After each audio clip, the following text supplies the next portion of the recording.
In today's edition of Daily Trail Markers, the DNC has officially announced that the candidates for next week's Democratic primary debate in Iowa, the 6 candidates who met the requirements to participate are Joe Biden, Pete Buttigieg, Amy Klobuchar, Bernie Sanders, Tom Steyer, and Elizabeth Warren. It is the final debate before the Iowa caucuses.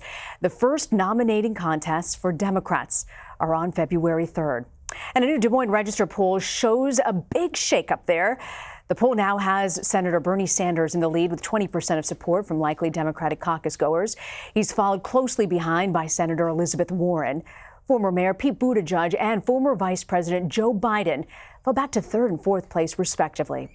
Adam Brewster is a CBS News campaign reporter. He joins us now from Des Moines. Adam, so we're a little bit more than 3 weeks out from the Iowa caucuses. What are really the big takeaways from this poll? Yeah, 23 days to go, Rena, and winter is finally here. We got a good coat of snow last night, so it certainly feels like the caucuses are around the corner. So Senator Sanders saw a big jump, a 5-point jump compared to the Des Moines Register November poll. Senator Elizabeth Warren in second, up a point from where she was in November. Mayor Pete Buttigieg falling 9 points from where he was in November, and Vice President Biden holding steady. Of course, we had a poll out earlier this week that showed Biden, Sanders, and Buttigieg kind of close near the top, and Senator Warren trailing behind the 3 of them.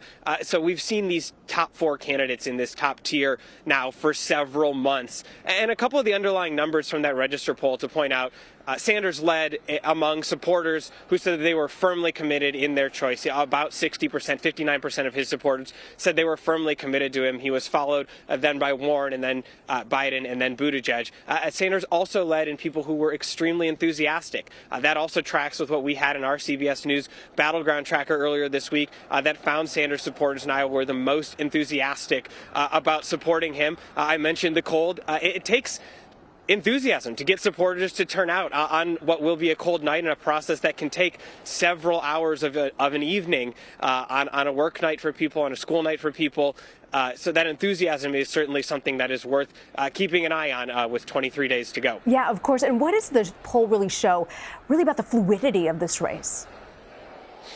It shows there's still room for a shakeup. Iowa famously breaks late. You know, when you've talked to campaigns throughout this, many have said they expect this to really be decided in the final weeks and even the final days. And I talked to one woman the other day who said, I don't ever make up my mind until usually 2 days before the caucuses, when I've really had time to think about it. It showed, this poll showed 40% of people had their mind made up on their first choice. 45% said they were, open to being persuaded. And about 13% said, they hadn't fully settled on a top choice yet. And that tracks, again, our poll earlier this week showed about 30% said they had settled on a top choice and were firmly committed there. And that shows there's a lot of room for movement in these final 3 weeks. And another thing to remember in Iowa, because it's a caucus and the way the caucus process works, you need to have a certain percent of support. In most sites, 15% support in the room in order to win delegates out of the room. That's what actually happens in the caucuses. You're, voting for delegates rather than a one-person, one-vote system. And so, there will be a process where you'll go to your top choice, and then you might need to go to a candidate who's is at that 15% mark. So that could be your second or your third choice candidate. Pete Buttigieg, when the Des Moines Register added up people among their first, second choice, and who they're just thinking about supporting, led with 60%. Warren had 59%. Sanders and Biden had 55% when you put those 3 numbers together. So that shows a lot of people are still weighing their options. Among those top 4 of who they're thinking about supporting, Senator Amy Klobuchar came in behind them with around 40% when you put those 3 numbers together. Adam, when you look at just the last half century, a little more than half of the Iowa caucus winners actually went on to win the party's nomination. What does that really tell you about whoever wins the Iowa caucuses, and what does it say really about the future of the race? What it says is you've got 7 out of the 10 since 1972 Democrats who have won the Iowa caucuses have gone on to win the nomination. So winning in Iowa has a decent track record, including the last 4 nominees: Gore, Kerry, Obama, and former Secretary of State Hillary Clinton all won the Iowa caucuses. Where the Iowa caucuses haven't been as predictive is who goes on to become the president after winning the Democratic caucuses.